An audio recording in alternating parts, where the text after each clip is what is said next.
नमस्कार, मैं दुर्गेंद्र चौहान।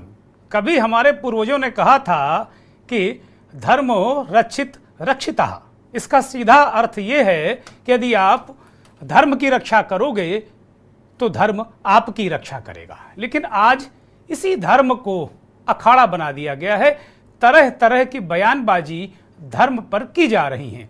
कभी मंदिर तो कभी सनातन पर चोट एक तरीके से शगल बन गया है। मंथन में आज हम बात करेंगे भगवान श्री राम को लेकर दिए जा रहे विरोधी बयानों के बारे में और प्रधानमंत्री नरेंद्र मोदी के उस बयान के बारे में भी बात करेंगे जिसमें प्रधानमंत्री ने विपक्षी दलों के गठबंधन इंडिया को इंडी गठबंधन कहते हुए निशाना साधा है और कहा है कि इन्होंने मंदिरों को लूट का अड्डा बना दिया है। तो सबसे बड़ा सवाल यही है कि इसके पीछे प्रधानमंत्री की मंशा क्या थी। केरल में वो सबरीमाला मंदिर और तमिलनाडु के मंदिर जो हैं उनमें अव्यवस्थाओं का हवाला प्रधानमंत्री ने देकर ये कहा कि जो यहाँ की राज्य सरकारें हैं या जो इंडी गठबंधन के लोग हैं जो सत्ता में हैं वो मंदिरों को लूट का अड्डा बना रहे हैं। इस बयान के क्या मायने हैं और अयोध्या से लेके केरल और तमिलनाडु तक प्रधानमंत्री ने ये निशाना क्यों साधा, ये बड़ा सवाल है।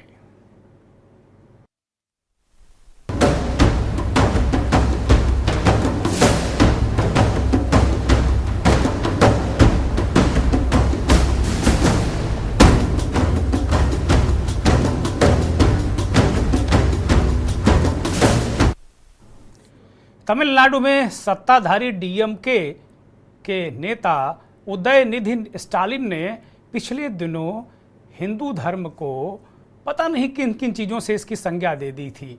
उन्होंने डेंगू मलेरिया पता नहीं क्या क्या कह दिया था सनातन धर्म को, हिंदू धर्म को, और इसको लेकर तीखी प्रतिक्रिया जो रिएक्शंस हैं, प्रतिक्रिया है उत्तर भारत में देखने को मिली और इंडिया गठबंधन को एक तरीके से बिल्कुल आड़े हाथों लिया था बीजेपी और हिंदू संगठनों ने, साधु संतों ने।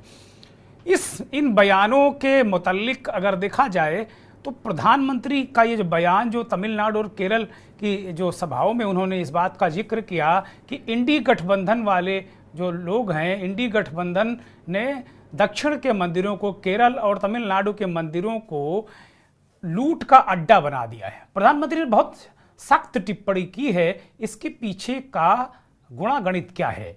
अयोध्या टू साउथ या अयोध्या टू केरल, प्रधानमंत्री क्या संकेत और संदेश देना चाहते हैं अपने इस बयान से? क्योंकि सनातन पर हमला दक्षिण से होता है, तमिलनाडु से होता है, वहीं प्रधानमंत्री कहते हैं कि मंदिरों को लूट का अड्डा बना दिया है। अब अगर बात करें विरोधाभासी बयानों की तो एनसीपी शरद पवार गुट के नेता जितेंद्र आह्वान ने तो भगवान राम को मांसाहारी तक बता दिया। ये बयान उन्होंने क्यों दिया, इसके पीछे उनकी क्या मंशा है, क्या ऐसा कहना बहुत जरूरी था? हवाला वाल्मीकि पुराण और ना जाने कितने ग्रंथों का उन्होंने दिया और बाद में माफी मांग ली।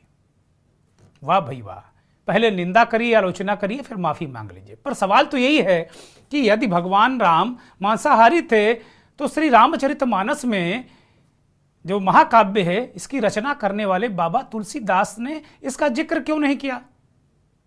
वैसे भी सनातन धर्म में जीव हत्या वर्जित है, तो यह कैसे हो सकता है कि मर्यादा पुरुषोत्तम श्री राम मांसाहारी थे? बात बिहार के सीएम डिप्टी सीएम हैं तेजस्वी यादव, उनकी करेंगे। तेजस्वी यादव ने भी मंदिर को लेकर उलटबांसी की है, यानी कि ऊट पटांग बयान दिया है। वो कहते हैं कि जब भूख लगेगी तो मंदिर जाओगे क्या, खाना मिलेगा क्या, उल्टा दान मांग लेंगे।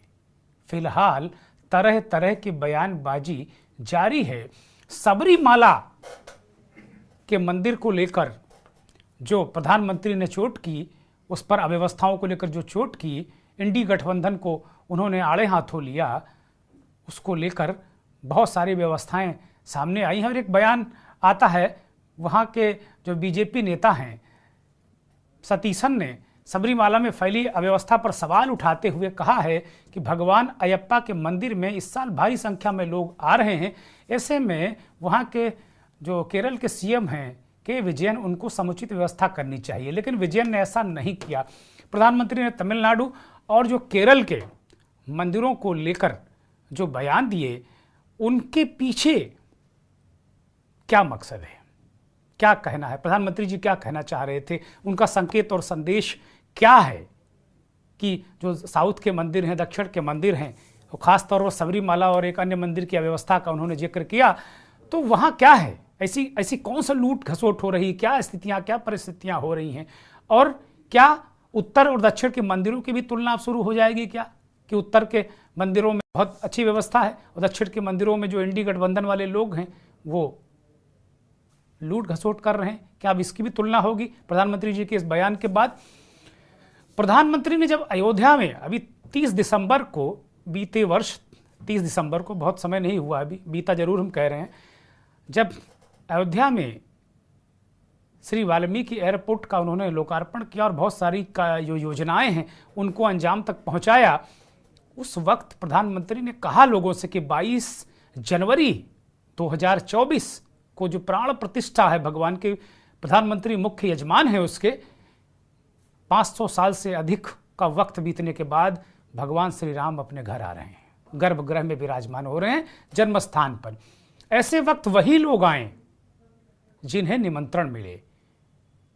ज़्यादा लोग अगर पूरे देश से आ जाएंगे तो अव्यवस्था होगी।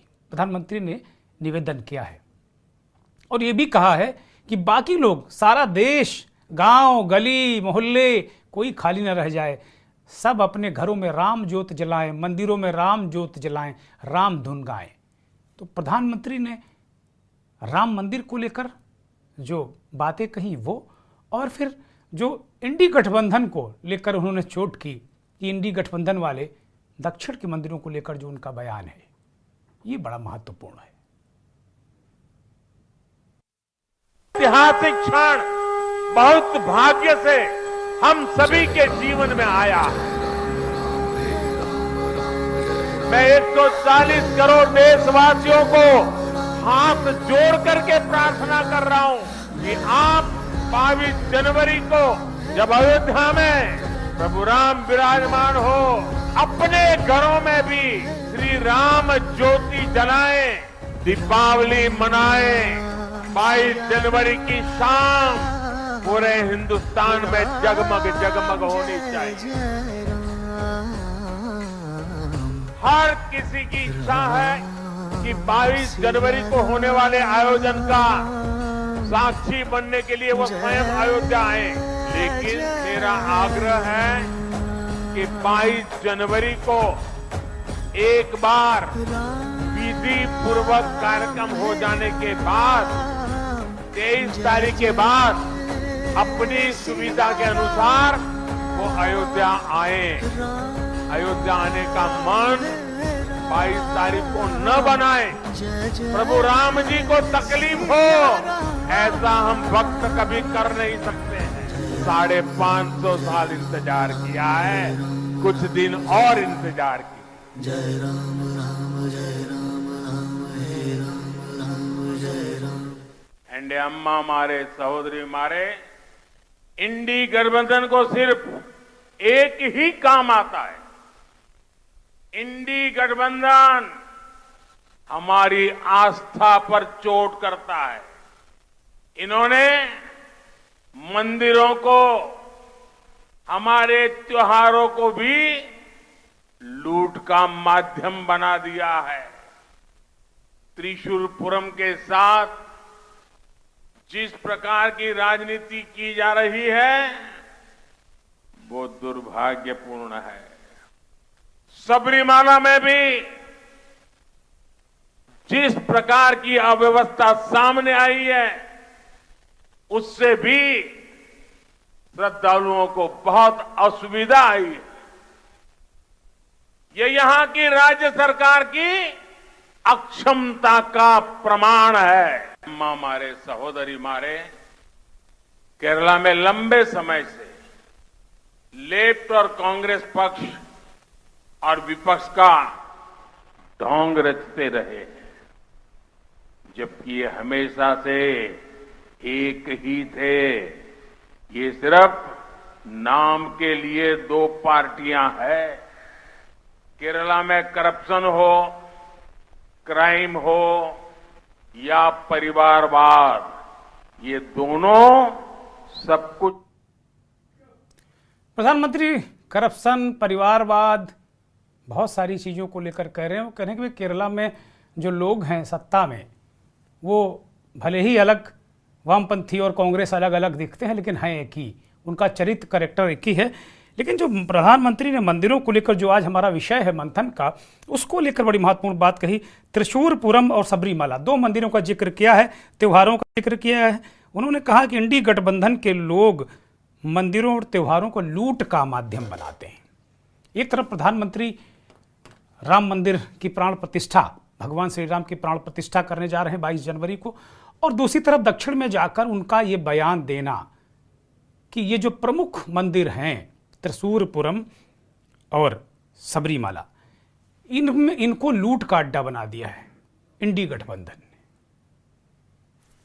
मसला क्या है, ये बड़ा महत्वपूर्ण है समझना।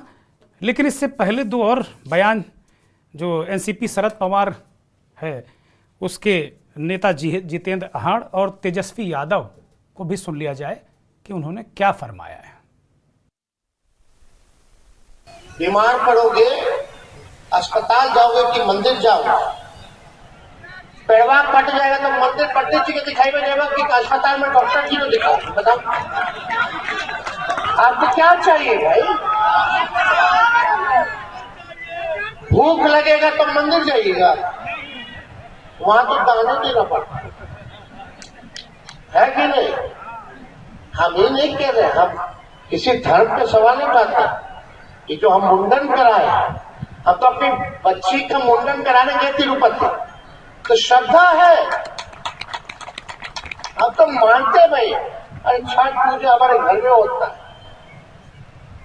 जब मोदी जी को नहीं पता होता था छठ क्या है, तो तब से मेरी माफ कर दी। तो हमारे तिरंगा में है भगवान, हरा है, लेकिन हरा लेके घूमेगा तो लोग बोलेगा तो नफरत पैदा किया जा रहा है, ताकि आप लोग लड़ते रहिए और ये लोग इसी हिसाब से देश को लूटते रहे। तो इन सब चीजों से बचिए और मोदी की बात नहीं, मुद्दे की बात कीजिए।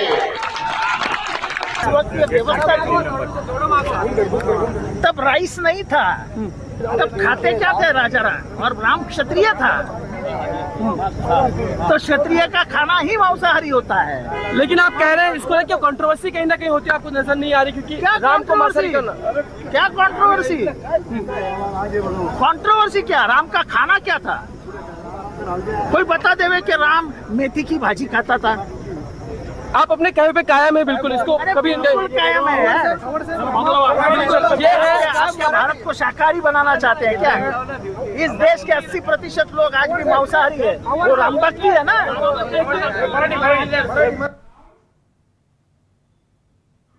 जितेंद्र आहाड़ के इस बयान पर भारतीय जनता पार्टी जो महाराष्ट्र इकाई है, वहाँ का जो युवा मोर्चा है, उन लोगों ने जमकर प्रदर्शन किया, बवाल किया, हंगामा किया। इसके बाद अब जो हमारे पास खबर है, जितेंद्र आहाड़ ने माफ़ी मांग ली है। लेकिन इस तरह के बयान देने के पीछे मकसद क्या है?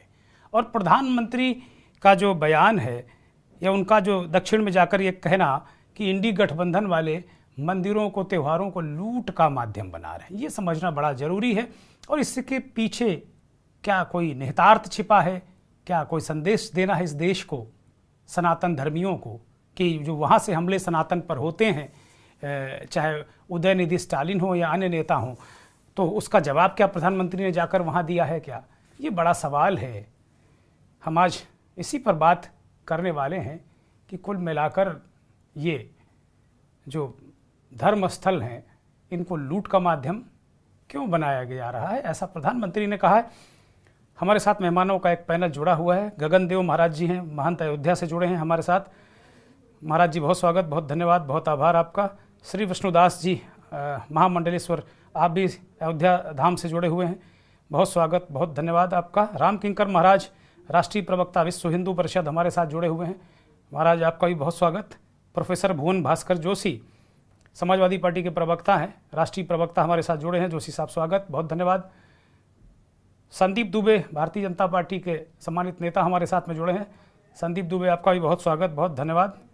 और राजा निरलई, वरिष्ठ पत्रकार, चेन्नई से हमारे साथ जुड़े हैं, आपका भी बहुत स्वागत, बहुत धन्यवाद, बहुत आभार आपका के न्यूज़ को वक्त देने के लिए। मैं मंथन की शुरुआत राजा निरलई से ही करूंगा, क्योंकि बयान दक्षिण में दिया गया है सबरीमाला और त्रिशूरपुरम को लेकर। इस तरीके से प्रधानमंत्री ने कहा है कि इंडी गठबंधन के लोग मंदिरों और त्योहारों को लूट का माध्यम बना दिए। मैं राजा निरलई से जानना चाहूंगा कि प्रधानमंत्री की इस बयान के पीछे दो मंदिरों, प्रमुख मंदिरों को लेकर उनका यह बयान आना, इसके पीछे के निहितार्थ वो क्या समझते हैं, इसके निहितार्थ क्या निकाले जा रहे हैं, मसला है क्या वास्तव में?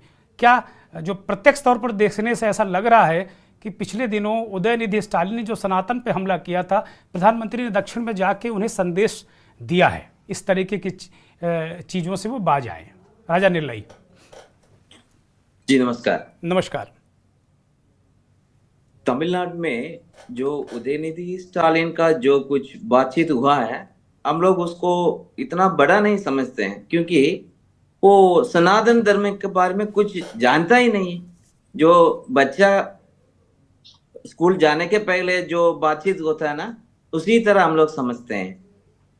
जो अपना सनातन धर्म एकदम बड़ा है, जैसा बोलेगा तो मोदी जी का दिल का जैसा है, एकदम बड़ा है। उसको अंदर से जो कुछ आ रहा है वो भगवान का तरफ से आ रहा है।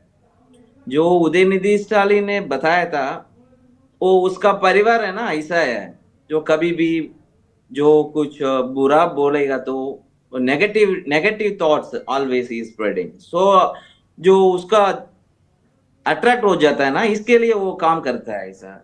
जो अपना सनातन धर्म के बारे में वो बातचीत करते हैं, वो ठीक है, लेकिन दूसरा वो क्रिश्चियनिटी भी है, इस्लाम भी है। राजा निरलई, मैं आज उदयनिधि के बयान पर चर्चा नहीं कर रहा हूं, मैं आज प्रधानमंत्री का जो बयान है उस पर चर्चा कर रहा हूं, और उत्तर से दक्षिण को लेकर कि जो भगवान श्री राम के प्राण प्रतिष्ठा, मंदिर, राम के बारे में तरह तरह से जो विपक्षी दल हैं उनके बयान, और प्रधानमंत्री की इस बयान। सबरीमाला और त्रिशूरपुरम में ऐसा क्या है जिसको लेकर प्रधानमंत्री ने कहा कि लूट का अड्डा बन गया है, लूट का माध्यम बना रहे? वहां क्या ऐसा है जो लूटा जा रहा है? मैं ये समझना चाहता हूं आपसे, प्रधानमंत्री ने क्यों कहा ऐसा?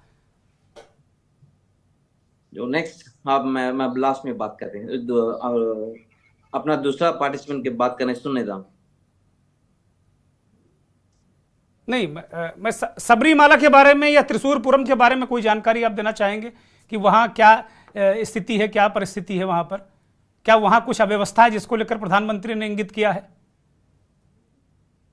सबरीमला में जो देखिए, एक साल का अंदर बहुत भक्त जन उधर इकट्ठा आ जाते हैं, कम से कम करोड़ का आ जाते हैं उधर। सबरीमला का जाने का एरिमेली एक जहां है, उधर भी बहुत जन सनातन धर्म का, जो हम लोग माला पहन के जो भगवान अय्यप्पन का जी देखने जा रहे हैं, उधर भी बहुत लूटता है। अपना अय्यप्पन जो माला पहन के जाते हैं ना भक्तों के साथ जी, आप उधर जाके देखने से मालूम पड़ेगा, जो उधर भी मास्क भी है, और उधर भी जो भक्त जाते हैं वहाँ उधर बहुत लूट होता है। आप सीधे जागने से तो मालूम पड़ेगा। ठीक है। और त्रिशूरपुरम के बारे में कोई जानकारी, वहाँ क्या किस तरीके से दिक्कतें हैं? त्रिशूरपुरम का बारे में मैंने जानते हैं, लेकिन सबरीमला का जो कुछ होता है तो सही बात है। ठीक है, ठीक है, ठीक है। मैं लौटूंगा। मैं भारतीय जनता पार्टी के नेता को शामिल करता हूं। संदीप दुबे जी, मैं आपके पास आ रहा हूं। प्रधानमंत्री ने ये दो बयान दिए त्रिशूरपुरम और सबरीमाला को लेकर। वो कह रहे हैं कि इंडी गठबंधन ने मंदिरों, धर्मस्थलों और त्योहारों को लूट का माध्यम बना दिया। अयोध्या में प्रधानमंत्री जी जब जाते हैं एयरपोर्ट का उद्घाटन करने, तो वो श्री राम मंदिर के बारे में लोगों को कहते हैं, राम ज्योति जलाने का आह्वान करते हैं 140-50 करोड़ जो हमारे लोग हैं उनको। और फिर वहाँ दक्षिण में जाके वो कहते हैं कि इंडी गठबंधन ने इन दो मंदिरों को लूट का अड्डा बना दिया। ये मेरी बात समझ में नहीं आई। हालांकि प्रधानमंत्री जी बहुत बड़े कद के नेता है, मेरी तो हैसियत है नहीं उनसे पूछने की, लेकिन आप जरा बता दो कि ये क्या निहितार्थ है।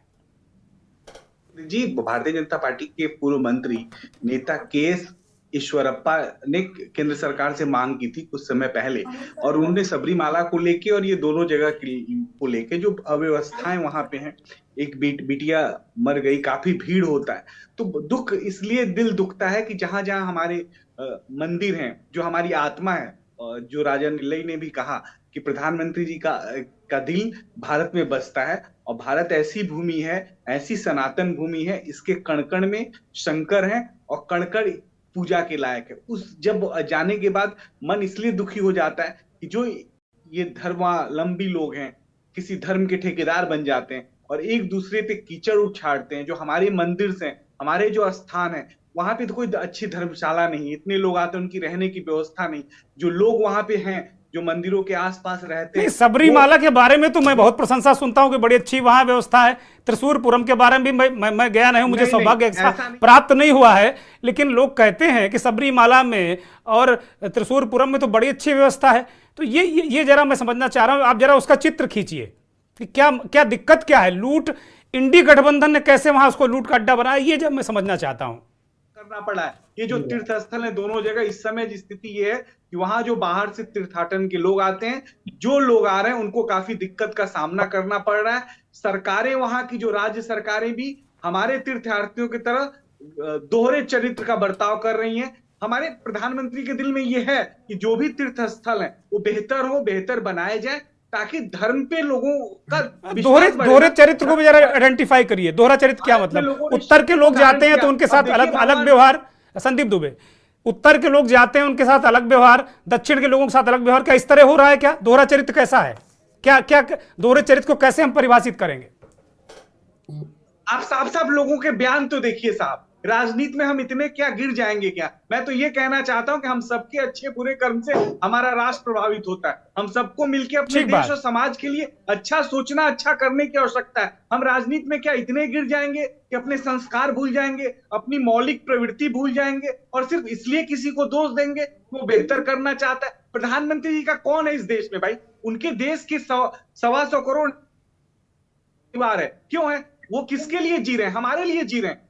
24/7 जो व्यक्ति काम करता हो, जिसका समर्पण इस राष्ट्र के प्रति हो, क्या उनका कोई बड़े भाई का लड़का उसके लिए जी रहे हैं, या कोई अपना बच्चा उसके लिए जी रहे हैं, या कोई रिश्तेदारों के लिए जी रहे हैं? जो व्यक्ति अपने आप को देश के लिए समर्पित कर चुका हो, जिसका तन समर्पित, मन समर्पित और यह जीवन समर्पित, और बार बार ये सोचता हूं देश की धरती आज तुम्हें कुछ और भी दूं, ऐसे विचारों पे जब चोट करती है विपक्षी पार्टियां तो दर्द होता है। हम भारत की एक व्यक्ति करा उठता है, भारत की आत्मा करा उठती है। हमें यह समझना है ये राष्ट्र अगर सबका है, संविधान ने सभी धर्मों का पालन करने का अधिकार दिया है, तो ये भी अधिकार प्रत्येक नागरिकों को है कि अपने धर्म को बेहतर तरीके से धारण करे। और अगर दुख होता है, हमारे धर्म में कोई हानि करता है, हमें नुकसान पहुंचाता है, तो क्या ये दुख वाली बात कहने में, पीड़ा वाली बात कहने में हमें संकोच करनी चाहिए? एक भारत को निडर प्रधानमंत्री मिला है जो हम सबकी आवाज है, और मैं सैल्यूट करना चाहता हूं। मैं इसलिए नहीं बोल रहा हूं मैं भारतीय जनता पार्टी का एक कार्यकर्ता हूं।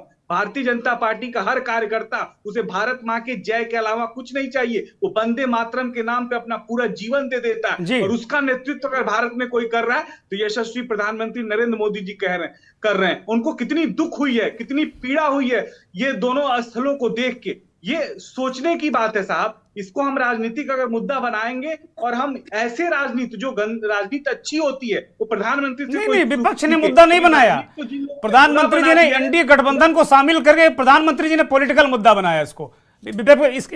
सबरीमाला और त्रिशूरपुरम को विपक्ष ने कहा मुद्दा बनाया? प्रधानमंत्री जी कह रहे एनडीए गठबंधन वाले लूट कर रहे हैं। अब मैंने आपको बयान सुनाया, कहीं तो मैं दोबारा सुना दूं, तो प्रधानमंत्री जी की पीड़ा कहीं ना कहीं है गठबंधन से कि भाई उन लोग इस तरह का कर रहे हैं। प्रधानमंत्री जी ने शायद ऐसा कहा होगा, इसलिए के लिए छोड़ दे रहे हो आप। हमारे लोगों को भीड़ का हिस्सा बनने के लिए छोड़ दे रहे हो आप। हमारे लोगों की चिंता नहीं कर रहे हो। अगर राष्ट्र का प्रधानमंत्री अपने लोगों की चिंता करता है तो इस चिंता में उन राज्य सरकारों को सोचना चाहिए कि वहां बेहतर व्यवस्था। ठीक है, संदीप दुबे कंप्लीट करिए, मुझे ब्रेक पर जाना है। संदीप दुबे कंप्लीट करिए। मैं सिर्फ इतना कहूंगा कि यशस्वी प्रधानमंत्री नरेंद्र मोदी किसी देश के प्रधानमंत्री नहीं, भारत के सनातन संस्कृति के रक्षक हैं। भारत के समूल जो हिंदू हो, मुस्लिम हो, सिख, ईसाई हो, सभी जाति धर्म के प्रधानमंत्री ठीक है। हैं और जो धर्म बहुत शुक्रिया, आप बने रहिए। बहुत शुक्रिया संदीप दुबे, आपका शुक्रिया। आप बने रहिए लगातार हमारे साथ, ये कार्यक्रम जारी है। फिलहाल एक छोटा सा ब्रेक ले रहा हूं। आप देख रहे हैं के न्यूज, खबरों का सारथी।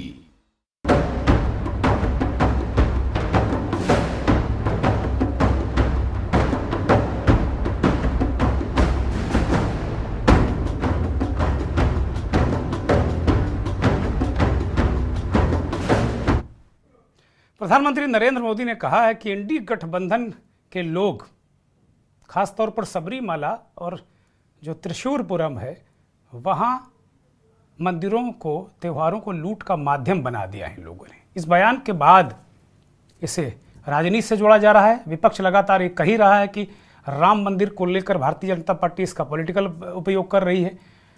लगातार चर्चा। हमारा आज मंथन में ही सवाल कि मंदिरों में लूट या फिर वोट पर चोट, और कई विरोधाभासी बयान भगवान श्री राम को लेकर विपक्ष की तरफ से दिए गए। एक सज्जन एनसीपी शरद पवार के नेता हैं जितेंद्र हाड़, वो कह रहे हैं कि राम मांसाहारी थे। क्या जरूरत, क्या मजबूरी, क्यों ऐसा किया? बहुत सारे सवाल हमारे सामने इस वक्त हैं। मैं चूँकि दो मेहमान हमारे साथ, एक मेहमान और हमारे साथ जुड़े हैं, वरिष्ठ पत्रकार, इस देश के जाने माने विश्लेषक प्रमोद गोस्वामी जी हमारे साथ जुड़ गए हैं। प्रमोद जी, बहुत स्वागत, बहुत धन्यवाद, बहुत आभार आपका। अब मैं प्रोफेसर भुवन भास्कर जोशी की तरफ जाऊंगा, उसके बाद फिर मैं धर्माचार्यों और विश्व हिंदू परिषद की तरफ रुख करूंगा। प्रोफेसर साहब, अभी भारतीय जनता पार्टी के साथी संदीप दुबे ने जो बातें बताई, और हमारे साथ जो चेन्नई से जुड़े हुए हैं राजा निल्लई, उन्होंने भी कहा कि नहीं, बहुत सारी अव्यवस्थाएं हैं, और प्रधानमंत्री ने साफ तौर पर आपके इंडी गठबंधन को इसके लिए दोषी माना है कि आप लोग मंदिरों, त्योहारों, इनको लूट का माध्यम आप लोगों ने बना दिया है। और चूंकि इंडी गठबंधन का नाम आ गया तो जाहिर सी बात है फिर इसमें पॉलिटिक्स और राजनीति तो इन्वॉल्व हो ही गई है। प्रोफेसर जोशी, आपको मेरी आवाज आ रही है? हाँ, दर्शक सुन रहे हैं, बोलिए कृपया। अभी मैं आपके जो दो पैनलिस्ट थे उन्होंने एक बहुत अच्छी बात कही है। उन्होंने कहा कि प्रधानमंत्री जी का दिल बहुत बड़ा है, और प्रधानमंत्री जी स्वयं भी कह चुके हैं कि मेरा 56 इंच का सीना है। देश ने देखा है उनके दिल को, बड़े को। और अभी अभी हाल की जो घटना उनके लोकसभा क्षेत्र में हुई है, उस क्षेत्र में भी जो घटना हुई है, जो बालिका का रेप हुआ था, वो माननीय प्रधानमंत्री का संसदीय क्षेत्र था, और प्रधानमंत्री जी ने अभी तक वहां जाने का काम नहीं करा, जबकि उनके संसदीय क्षेत्र का मामला था। 3 रेप करते हैं, वो भी भारतीय जनता पार्टी के कार्यकर्ता निकलते हैं, और अभी तक कोई उनके घर पे बुलडोजर। जोशी साहब, कार्रवाई हुई है, गिरफ्तारी हुई है, प्रधानमंत्री जी उसकी हालचाल ले ही रहे होंगे, गिरफ्तारी भी हुई उनकी। अब मैं आ जाता हूं दूसरे विषय पे।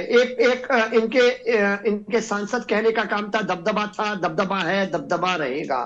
वो देश को चैलेंज करने का काम करता है, सरकार को चैलेंज करने का काम करता है। उस पर जो एक्शन है वो क्या हुआ, ये भी देश जानना चाहता है। बेटी बचाओ बेटी पढ़ाओ करते कहते बेटी बचाओ बेटी पढ़ाओ, और भारतीय जनता पार्टी के नेताओं से हो गया। मणिपुर में जब घटना घटती है तो प्रधानमंत्री जी भाग जाते हैं, मणिपुर जाने का काम नहीं करते हैं। संसद में इनके गृह मंत्री की आवश्यकता पड़ती है, वो भागने का काम करते हैं। ये देश को क्या हो गया, 56 इंच के सीने की आवश्यकता है। और रही बात, अभी एक हमारे भारतीय जनता पार्टी के प्रवक्ता साथी कह रहे थे कि हमें बड़ा दुख होता है, पीड़ा देखकर बड़ा दुख होता है। हमें भी पीड़ा देख के दुख होता है, जो आपने वादे करे थे और लोगों ने 140 करोड़ लोगों ने आप पे जो विश्वास करने का काम करा, चाहे वो 2 करोड़ नौकरी का आपने वादा करा था, 20 करोड़ नौकरी का हिसाब दीजिए, 15 लाख अकाउंट बनाने का वादा करा था, उसका हिसाब दीजिए देश को। जोशी साहब, देश को हिसाब दीजिए काला धन। जोशी साहब, मुद्दे पर जरा आ जाइए, जिस पर हमारा सवाल है। वो तो मैं समझ रहा हूं, आप कहेंगे ही, आपको कहना भी चाहिए। मतलब कहने का मतलब यह है कि जो भारतीय जनता पार्टी का एजेंडा है, भारतीय जनता पार्टी की राजनीति है, वो केवल एक ही राजनीति है, एक ही पिच इनको सूट करती है, वो है धर्म की पिच। आए बगाए इनके छोटे नेता से लेकर बड़े नेता तक इसी पिच पर करना चाहते थे, क्योंकि ये तो खुद ही कह चुके हैं, माननीय अमित शाह जी ने देश में आकर सबके सामने कह दिया है कि जितने हमने वादे करे थे, चाहे काले धन का वादा था, 2 करोड़ नौकरी का था, किसान क्या है, ये सब चुनावी जुमले हैं। और ये जुमले वाली जो सरकार है, इनको 2024 में देश की जनता जवाब देगी। और निश्चित तौर पर धर्म के मामले में मैं आपके चैनल में पहले भी बोल चुका हूं, हमारी पार्टी सभी धर्म, सभी जाति, सभी वर्ग के लोगों का सम्मान करने का काम करती है, और भगवान श्री राम सबके हैं, माननीय सुप्रीम कोर्ट के आदेश पे मंदिर बन रहा है और हम लोग इसका पालन करते हैं। अन्य पार्टी के लोग क्या कहते हैं ये उनका विषय, उनके प्रवक्ता, आप उनसे जानकारी ले सकते हैं। मैं अन्य पार्टियों के बारे में नहीं पूछ रहा हूं आपसे, मैं कह रहा हूं प्रधानमंत्री ने कहा है कि इंडी गठबंधन के लोग मंदिरों और त्योहारों को लूट का माध्यम बना रहे हैं, पूरे गठबंधन पर उन्होंने बात कही है, उसमें आप भी शामिल हैं। देखिए मैं उसी बात को कहना चाहता हूं, हमने देखा है कि अयोध्या में जो जमीन के जो घोटाले हुए उसमें किन सी पार्टी के नेताओं के नाम आने का काम हुआ, ये देश ने देखा है। वो चंदे का हिसाब देने में भी सक्षम नहीं है।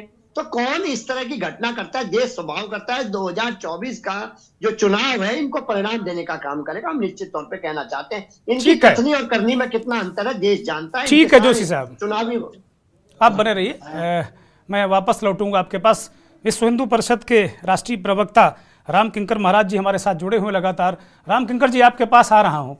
जिन दो मंदिरों का जिक्र किया, आप लोगों को अच्छी जानकारी होगी क्योंकि मंदिरों का आंदोलन आप लोग बहुत लंबे समय से, माननीय अशोक सिंघल जी के टाइम से और उससे पहले से भी आप लोग लगातार, चाहे राम मंदिर आंदोलन हो, वीएचपी ही उसमें अगुवाई करती रही। इस देश के मठ मंदिरों की रक्षा, सुरक्षा व्यवस्था, इस पर आप लोग लगातार निगरानी करते रहे। त्रिशूरपुरम और सबरीमाला को लेकर प्रधानमंत्री ने सीधे कहा कि इंडी गठबंधन के लोगों ने लूट का माध्यम बना दिया है जो मठ मंदिर हैं और जो तिथि त्योहार हैं। इसको जरा समझाने की कोशिश करिए हमारे दर्शकों को। जी सीताराम। सीताराम। प्रधानमंत्री जी ने जिस बात को रखा, ये वहां की व्यवस्था को देखकर स्थानीय बात है और वहां की सरकारें इस पर ध्यान नहीं दे रही हैं अथवा वहां के लोग उसमें लूट में लगे हुए हैं।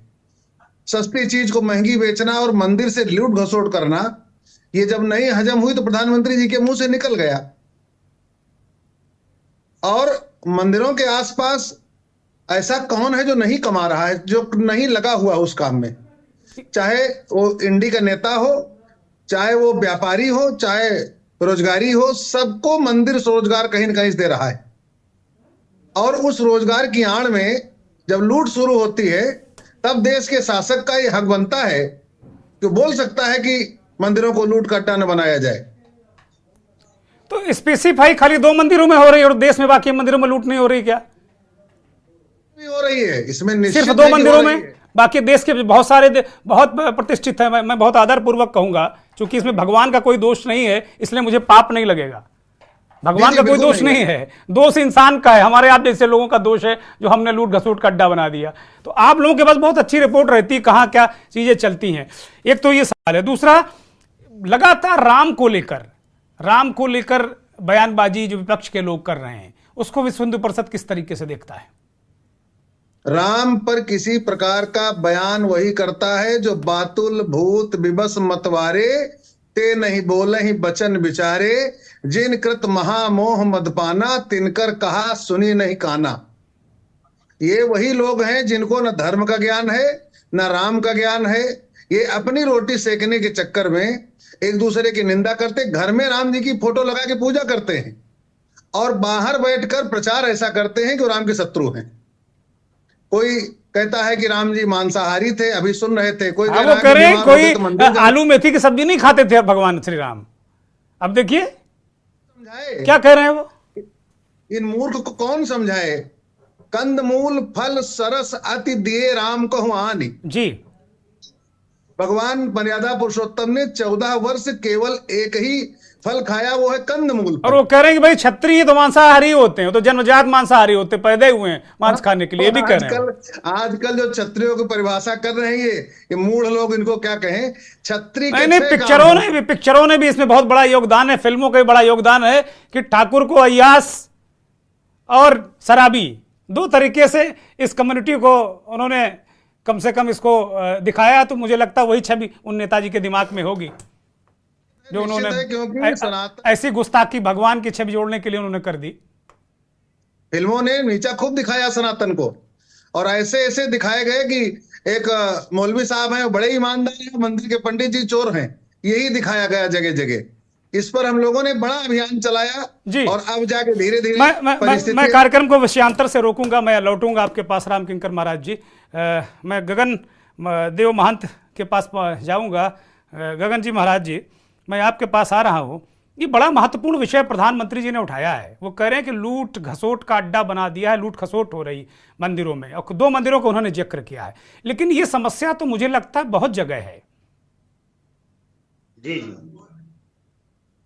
अब माननीय श्री प्रधानमंत्री, यशस्वी प्रधानमंत्री जी हैं, जो कि मतलब देश और धर्म से और जमीनी स्तर के बहुत बड़े अद्वितीय और गौरवान्वित नेता हैं, और भारत का गौरव है जो ऐसा यशस्वी प्रधानमंत्री हम लोगों ने पाया है जी। तो उन्होंने जो निर्णय लिया है वो कभी मतलब आज तक उनका निर्णय जो है गलत नहीं होता। उन्होंने जो भी निर्णय लिया है, जो भी बोला है, एकदम सही बोला है, करेक्ट बोला है। और माननीय हमारे सपा के माननीय श्री भुवन जोशी जी कह रहे थे कि प्रधानमंत्री के लिए तो सभी धर्म होते हैं। सपा वाले सभी धर्म, समाजवादी पार्टी सभी धर्मों को मानती है, सभी धर्मों को मानती है, तो फिर राम कार सेवकों के ऊपर गोलियां क्यों चलवाई अयोध्या में? वो करे राजधर्म का पालन करने के लिए, राजधर्म का पालन करने के लिए उन्होंने चलवाई गोलियां। अच्छा, राजधर्म का पालन हाँ, ये लोग यही कहते हैं, सपा वाले कहते हैं हमने राजधर्म का पालन किया है। जी देखिए, राजतंत्र तो है नहीं, राजतंत्र नेपाल में था, वो भी खत्म हो गया। भारत में तो नहीं, राजधर्म कह रहे हैं, राज करने वाला जो एक धर्म होता है उसका पालन। जिस राजधर्म को याद दिलाया था अटल बिहारी वाजपेयी ने प्रधानमंत्री जी को, राजधर्म का पालन करिए, तो उस वाले राजधर्म की लोग बात करते हैं। क्यों जोशी जी? तो राजधर्म का पालन सरकार, तो ये राम के भक्तों पर गोलियां चलाने में राजधर्म का पालन होगा? मैं पूछूंगा अभी जोशी जी से कि क्यों इनकी पार्टी के लोगों का स्टैंड अभी क्लियर नहीं है। लेकिन कुल मिलाकर राम पर जो लगातार टिप्पणी कर रहे हैं महाराज जी, ये तो बहुत ही खराब बात है। ये हमारे अभी श्री विश्व हिंदू परिषद के जो प्रवक्ता जी ने कहा, जो एक मानस के अद्वितीय विद्वान हैं, वो बिल्कुल करेक्ट बोले कि इन लोगों के अंदर ना धर्म का ज्ञान है, ना इन्हें राम के बारे में कोई जानकारी है, और अपना कुछ भी बोल देते हैं। इन्हें अध्ययन करना चाहिए और अयोध्या में आकर के राम की शरण लेनी चाहिए, तब जाके संतों की कृपा से और अयोध्या नाथ की कृपा से, आशीर्वाद से, हनुमान जी के आशीर्वाद से इनके अंदर विवेक आएगा, ज्ञान आएगा, तब जाकर के इनको कुछ सद्विचार जागेगा, तब ये बोलने लायक होंगे। अच्छा, आजकल ये बड़ा चलन हो गया है, सारे विपक्ष नेता करें कि अरे भाई राम तो कण-कण में है, राम तो अणु-अणु में है, आप चाहे घर में बैठकर उनका भजन करिए, चाहे अयोध्या जाके। अब आजकल इस तरह की बातें भी विपक्षी नेता कर रहे हैं। मैं आचार्य विष्णुदास जी के पास जाऊंगा। महामंडलेश्वर आचार्य विष्णुदास जी, इधर हाल में लगातार हम देख रहे हैं कि जो मंदिर को लेकर, इसको लेकर बहुत सारे बयान आ रहे हैं। अभी आज तेजस्वी यादव ये पूछ रहे हैं कि भाई जब आपके पेट में दर्द होगा तो मंदिर का पुजारी ठीक करेगा कि डॉक्टर? आचार्य विष्णुदास। दुर्गेंद्र चौहान जी, मेरा यह कहना है जी, बोलिए, कि मैं विस्तार से आपके चैनल के माध्यम से प्रकट चाहता हूं करना कि जब हनुमान जी महाराज गए लंका में, तो रावण के समक्ष जब हुए तो रावण से कहने लगे कि हे रावण, राम की शरण में आ जाओ, और ये जो अहंकार है और दुष्ट विचार है उसको समाप्त तो कर, और सारे पाप भगवान क्षमा देंगे कर। मगर वह रावण ने नहीं, एक भी हनुमान जी की बातें नहीं सुना। उसी प्रकार भारत के माननीय प्रधानमंत्री जी एक राम के सेवक हैं, और जो 2 मंदिरों में यहाँ पे आकर के अवध में, अयोध्या में, और एक उदय निधि के विषय में एक इशारा किए और बोले, तो ये उन्होंने क्यों बोला? क्योंकि ये विरोधी बहुत तैयार हो चुके हैं। और वाल्मीकि रामायण में उल्लेख है कि भगवान श्री राम केवल राक्षसों का ही मारते थे। तो राक्षस कौन था? राक्षस मारीच था। तो मारीच भी राक्षस था, मगर उन्होंने हिरण का भेष बना करके भगवान के समझ, जहां भगवान कुटिया में रहते थे वहां माता भगवती भी रहती थी। इसीलिए जब माँ भगवती को हिरण को देखी तो उन्होंने कहा कि स्वामी, ये हिरण बड़ा सुंदर है, इसको हम अपनी कुटिया में रखूंगी। इसीलिए भगवान जब गए तो हिरणों को मारे। मगर ये जितेंद्र वार्ड की बुद्धि, मानसिकता खराब हो चुकी है, क्योंकि देखो भगवान क्षत्रिय नहीं थे। रामचरितमानस में उल्लेख है कि को तुम श्यामल गोर शरीरा, क्षत्रिय रूप फिरऊं बन बीरा, क्षत्रिय रूप केवल उन्होंने धारण किया था, क्षत्रिय रूप में थे नहीं। यह मानस स्पष्ट कर रही है, को तुम श्यामल गौर शरीरा, क्षत्रिय रूप फिरऊं बन बीरा, केवल क्षत्रिय रूप को उन्होंने धारण किया था। और भगवान जब जंगल में रहते थे तो कंद मोल फल खा के रहते थे, मगर राक्षसों को उन्होंने मारा था। यह उल्लेख श्रीमद् वाल्मीकि में है। मां भगवान श्री राम मांस नहीं खाते थे, क्योंकि वो तो परम पिता परमात्मा है, तीनों लोक के मालिक हैं, वो तो सबके स्वामी हैं। मगर इस प्रकार मानसिकता खराब हो जाता है, ना भागवत का अध्ययन, रामचरित मानस का अध्ययन, और उल्टा सीधा बोलते रहते हैं। उनसे मेरा यह कहना है कि तुम संस्कृति सनातन धर्म के विरोधी हो, और इस प्रकार उटपटांग शब्द वही बोलता है जिसकी मानसिकता ठीक नहीं होती है, और सत्ता को पाने के लिए और विपक्षियों को हराने के लिए उल्टा सीधा बयानबाजी करता है। ठीक है, बीजेपी को उनको दिक्कत है जी। ठीक है महाराज जी, मैं लौटूंगा। अभी प्रमोद गोस्वामी जी को चर्चा में शामिल करते हैं। गोस्वामी जी, प्रधानमंत्री का केरल में बयान, दक्षिण में इस तरीके का बयान, और उन्होंने इसमें राजनीति को इन्वॉल्व कर लिया। वो कह रहे हैं इंडी गठबंधन वाले लूट कर रहे हैं। अगर वो सीधे कहते कि वहाँ की राज्य सरकारों की जिम्मेदारी, उसे ठीक करा जाना चाहिए, ये करा जाना चाहिए होगा, तो लगता कि इस देश के एक प्रधानमंत्री ने कुछ दिशा निर्देश राज्य सरकारों को दिए हैं। लेकिन उन्होंने सीधे चोट के कि इंडी गठबंधन वाले मंदिरों में भी अब लूट कर रहे हैं, भ्रष्टाचारी हैं ही, परिवारवादी हैं ही। वो अब उसी भाषण में आगे वो कहते हैं कि परिवारवादी हैं, भ्रष्टाचारी हैं और लुटेरे भी हैं। तो उत्तर से जाके दक्षिण में इस बयान के क्या पॉलिटिकल मायने हो सकते हैं, क्या राजनीतिक मायने हो सकते हैं, और कुल मिलाकर मंदिर को लेकर जो केंद्र बिंदु में पक्ष और विपक्ष दोनों तरफ से पॉलिटिक्स हो रही, उसके बारे में क्या नजरिया आप रखते हैं जो गोस्वामी जी? दुर्गेश जी, बड़ी विडंबना है, और अगर शास्त्रों के हिसाब से या जो हमारे उसमें है तो ये कलयुग का प्रभाव है कि अब अभी महंत जी ने एक बात जो कही मानस का संदर्भ करके, मारीच की बात, तो मुझे तो लगता है कि अब इस समय जो राजनीति को लेके जिस ढंग की जात की, धर्म की राजनीति हो रही है, ये सब जो है मारीच हैं। ये सब हिरण का भेष रखे हुए हैं, सुंदर दिखाई दे रहे हैं, अपनी अपनी सुंदर बातें कर रहे हैं, लेकिन उनका मकसद कुछ और है। भगवान राम के प्रति उनकी ये बात भी अभी जरूर बीएसपी के प्रवक्ता ने जो कही वो भी ठीक है कि ये लोग अपने घर में तो पूजा पाठ, यज्ञ, हवन सब करते हैं, लेकिन बाहर आके वो आलोचना करते हैं।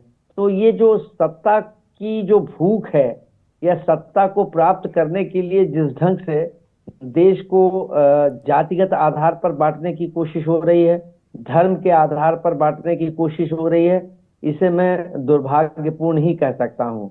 या संकुचित मानसिकता के राजनीतिज्ञ हैं ये लोग, कि जिनको न धर्म का ज्ञान है न शास्त्र का ज्ञान है। ये केवल आप भगवान राम को बताइए, यहाँ स्वामी प्रसाद मौर्य क्या बात कह रहे हैं, किस ढंग की भगवान अब तो भगवान के आहार विहार पर भी लोग चर्चा कर रहे हैं कि भाई वो क्या खाते थे, क्या नहीं खाते थे, सर्टिफिकेट बांटते घूम रहे हैं। गजब है। भगवान राम को मांसाहारी बताने की कोशिश कर रहे हैं। तो ये तो उनकी विकृत मानसिकता, या मैं तो ये कह सकता हूँ कि उनकी जो है वो इतनी संकुचित सोच है कि लगता है कि वो उनकी मत मारी गई है ऐसे लोगों की, वो चाहे कोई भी हो। तो दिक्कत दुर्गेश जी सिर्फ एक है कि जिस ढंग से जाति के नाम पर इस देश को बांटा जा रहा है, कबीले जैसे पहले अगर आप चले जाएं जो कबीलाई राजनीति थी, संस्कृति थी। अब जैसे एक प्रसंग आता है, संबुक बध का एक प्रसंग आता है। अब अभी महाराज जी ने कहा, आचार्य विष्णुदास जी ने, कि भगवान ने राक्षसों का वध किया है।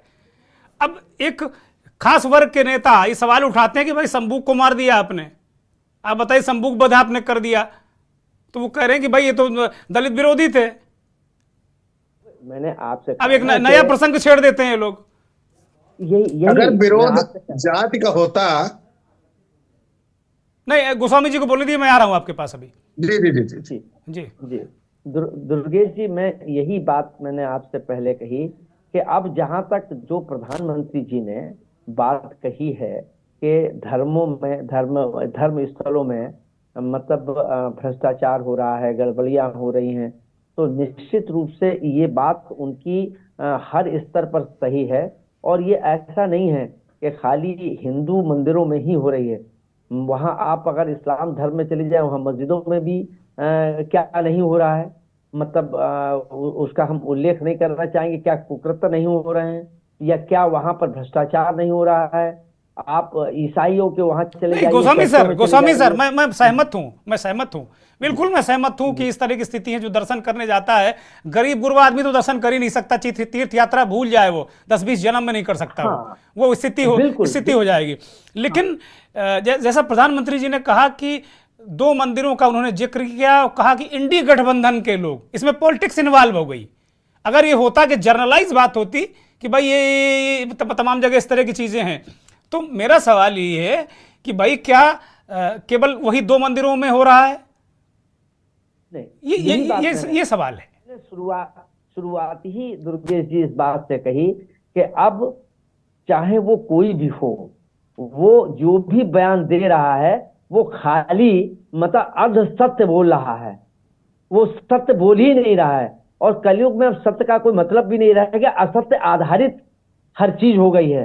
वो राजनीति के लिए वो उन्होंने एक तरफ देखिए, एक तरफ कहा जाता है कि धर्म को राजनीति से मत जोड़ो, मंदिर में राजनीति मत कूदो, नेता धर्म पर ना कूदें और धर्माचार राजनीति में ना कूदें। ये बड़ी सैद्धांतिक और आदर्श बात है, लेकिन हो वही रहा है। हर उल्टी चीज हो रही है। मैं यही कह, संतों का काम राजनीति करना नहीं है। अब संत जो हैं, जो अपने को सो कॉल्ड संत भी कहते हैं, उनके ऊपर रेप के भी आरोप लगे हैं और वो राजनीति में भी हैं, तो वो संत कैसे हैं? तो ये विकृति है, ये कलयुग का प्रभाव है। अगर शास्त्रों के हिसाब से देखा कि उसकी मति मारी जाती है और वो मतलब हर काम उल्टा कर रहा है। ठीक है, मतलब अब सत्ता जन सरोकारों के लिए है। सत्ता जो है वो पैसे कमाने का माध्यम बन गया है। सत्ता जो है ऐश और आराम का साधन बन गया है। प्रधानमंत्री जी ने उसी तरफ इशारा किया है कि भाई लूट घसोट का अड्डा बना दिया इन्होंने, मंदिरों को भी नहीं छोड़ा, वही इशारा किया। मैं संदीप दुबे के पास, गोस्वामी साहब आपको रोक रहा हूँ जी, बोलिए कंप्लीट करिए। बिल्कुल आप ठीक कह रहे हैं कि उन्होंने इशारा किया, लेकिन ये खाली सबरीमाला और त्रिशूलपुरम की ही क्यों? ये तो ऐसा नहीं है कि जहां विपक्ष की सरकार है वहां पर जो है भ्रष्टाचार हो रहा है, जहां सत्ता पक्ष की सरकार है वहां पर जो है अमृत बरस रहा है। तो ये बात भी अर्ध सत्य है। ठीक बात है। मैं संदीप दुबे के पास जाऊं। संदीप दुबे बड़ी महत्वपूर्ण बात कही। गोस्वामी जी से 50 साल का पत्रकारिता का अनुभव है और उन्होंने बड़ी महत्वपूर्ण बात कही कि भाई बहुत सारी जगह हम लोग हृदय में हाथ रखें और जरा तीर्थ यात्रा करने जाएं तो देखें कि कमोबेश बहुत खराब स्थितियां हो सकता है, वहां बहुत खराब हो, बाकी जगह थोड़ा खराब हो। तो ये हमको सबको तो ठीक करना होगा ना। संदीप दुबे, 1 मिनट बोलिए, मैंने वक्त दिया आपको। आपकी आवाज नहीं मिल रही है। मैं माइक बंद है, माइक खोलिए महाराज, नहीं सुनाई पड़ रहा। दुबे जी हम आपको सुन नहीं पा रहे हैं। मेरे पास अब कुल 1.5 मिनट है। ठीक है, मैं राम किंकर महाराज को चर्चा में शामिल करता हूं। राम किंकर महाराज जी, ये तो कमोवेश पे हर जगह सुधार होना चाहिए। प्रधानमंत्री जी ने बहुत अच्छा मुद्दा एक तरीके से उठा दिया है इस देश में, बड़ा संवेदनशील मुद्दा, बड़े हिम्मत वाले नेता, मैं उनको बधाई देता हूं। राम किंकर जी अनम्यूट करिए। देश के शासक ने चिंता व्यक्त किया है जी। तो उदाहरण 2 मंदिर का हो सकता है, लेकिन ये कमोबेश हर स्तर पर है। सभी तीर्थ स्थलों पर कहीं न कहीं समस्याएं हैं, लेकिन इन समस्याओं का मतलब ये नहीं कि राम जी पर प्रश्न चिन्ह उठा दिया जाए। ना बिल्कुल नहीं। हाँ, वो बिल्कुल नहीं उठा सकते हैं, हम आप गड़बड़ हो सकते हैं, लेकिन राम जी पर प्रश्न चिन्ह तो लग ही नहीं सकता। ना तो महापाप है, बिल्कुल नहीं उठाना चाहिए। और जो रामो विग्रहवान धर्म, राम साक्षात धर्म है जी। और धर्म शासक के संग नियंत्रण, जब तक धर्म के नियंत्रण में शासक नहीं होगा तब तक देश भी नहीं ठीक चलेगा जी। अब धर्म की परिभाषा इन मूर्खों ने राजनीति कुर्सी के लालच में ऐसी ऐसी कर डाली है कि अपना अपना धर्म बोलने लगे। धर्म तो केवल एक है, धर्म सकल सरसीरु वृंदा। धर्म ऐसा है जो सार्वभौम शाश्वत सत्य है कि दो दो चार ही होगा, यही धर्म है। ये चाहे भाजपा बोले, चाहे सपा बोले, चाहे जो बोले। मैं आपके साथ एक विशेष कार्यक्रम करूंगा। आपके विचार बड़े जबरदस्त हैं। मैं एक विशेष कार्यक्रम आपके साथ करूंगा रामकिंकर महाराज जी। बहुत महत्वपूर्ण बातें आप कर रहे हैं। बहुत बड़ा नाम आप मेरा कर दे रहे हैं। मैं मानस किंकर हूं, राम किंकर जी मेरे पूज्य। मैं राम किंकर जी को मैंने सुना है, मैंने रिपोर्ट भी किया है, और बहुत बहुत मतलब बहुत विराट व्यक्तित्व के व्यक्ति थे मानस किंकर और राम किंकर। मैं आपको ही राम किंकर मान लेता हूं। तो कुल आपकी बड़ाई है। और दुर्गेश जी, केवल एक ही बात मेरी निवेदन पूर्वक है इन नेताओं से खास करके जी, कि अपनी राजनीति को धर्म के अनुसार करें, तो कहीं कोई भेद विभेद है ही नहीं। ठीक, राजनीति का पाठ धर्म में लिखा गया है जी, उसको कौन पढ़ेगा? ठीक बात है। इन नेताओं की शिक्षा होनी चाहिए। मैं पूछ लेता हूँ डॉक्टर जोशी से, मैं पूछ लेता हूँ महाराज जी, मैं पूछ लेता हूँ डॉक्टर जोशी, आप तो बहुत पढ़े लिखे व्यक्ति हैं, विदेश में पढ़े हैं, विदेश को पढ़ाते हैं, कानून के ज्ञाता हैं, आप प्रोफेसर हैं, और मानस किंकर महाराज जी इस बात को कह रहे हैं कि भाई पढ़ना चाहिए। वो कह रहे हैं कि धर्म जो धर्म मानेगा वो अच्छा राजनेता होगा, लेकिन अब तो नेता ही धर्म को कंट्रोल करने लगते हैं, धर्म पर बयान देने लगते हैं। ये दिक्कत है डॉक्टर जोशी। देखिए, मैं इतना कहना चाहता हूं, मैं तो कानून का विद्यार्थी हूं, और कानून का विद्यार्थी होने के कारण भारत के संविधान में कहता हूं, मैं कहता हूं अगर देश को संविधान के हिसाब से आप चलाएंगे तो देश का हमेशा इसकी मजबूत जड़ें होंगी, लोकतंत्र मजबूत होगा। जितने हमारे धार्मिक संस्थान है सब, चाहे हिंदुओं के हों, चाहे मुसलमानों के हों, चाहे सिख के हों, ईसाई के हों, सब मजबूत होंगे। और कोई भी धर्म हमें आप नफरत का पाठ नहीं पढ़ाता। ये तो धर्म एक ही है जोशी जी, आप बहुत वरिष्ठ व्यक्ति हैं। धर्म तो एक ही है, और धर्म वही है जो सनातन में धारित धर्म, जिसका धारण करते वही धर्म है। जो धारण करने योग्य है वही धर्म है। बाकी तो पंथ है, और पंथ के नाम पर झंझट है। धर्म में कहीं झगड़ा है ही नहीं। चलिए हम लोग विस्तार से चर्चा करेंगे। मैं एक छोटी सी टिप्पणी राजा निर्लई से ले लेता हूं। राजा निर्लई, जो साउथ से दक्षिण से जो सनातन पे हमला होता है, उसके पीछे राजनीतिक मकसद क्या है? मैं सीधा सवाल पूछता हूं, बिना इधर उधर का घुमाए फिराए। राजा निर्लई जी, मैं एक बात बोल देता हूं। जो सबरीमला का आप जो बोला है, जो इंडिया में कितना मंदिर है, अभी सबरीमला की बात क्यों अपना प्रधानमंत्री जी ले रहे हैं करके आप पूछ रहे थे। ठीक है, अभी देखिए वो दिसंबर का अंदर वो मकर शादी का कितना 3 करोड़ का भक्त जन उधर आ रहे हैं। 3 करोड़ का, ये देखिए, ये 3 करोड़ में बच्चे लोग बहुत आते हैं। उसको देखभाल नहीं करना है। ये गवर्नमेंट का ये नहीं होता है क्या? ये गवर्नमेंट का रिस्पॉन्सिबिलिटी नहीं है। 5 साल से 10 साल तक बच्चा लोग आते हैं। वो मंदिर का वो पुराना ऐसा होता है। जो सबरीमला में नीलकल करके एक प्लेस है, वहां जो भक्त लोग आते हैं व्हीकल में, जो उधर पार्क करना है, जो वो पार्किंग के लिए गवर्नमेंट है ना, बहुत उसमें लूटता है। जो वहां से 18 दिन के लिए, मैं एग्जाम्पल बोल रहा हूँ, वहां से मंदिर पहुंचने के लिए एक दिन 150 रुपीज डालेगा, दूसरा दिन 180 डालेगा, और नेक्स्ट डे 225। ये सब एक इसका क्या बात बोलते हैं आप? ठीक है, प्रधानमंत्री ने बड़े महत्वपूर्ण इशूज उठाए हैं, और बड़े जो आम आदमी की पीड़ा के इशू उठाए हैं। गोस्वामी जी, एक अंतिम टिप्पणी इस कार्यक्रम की, बहुत संक्षिप्त।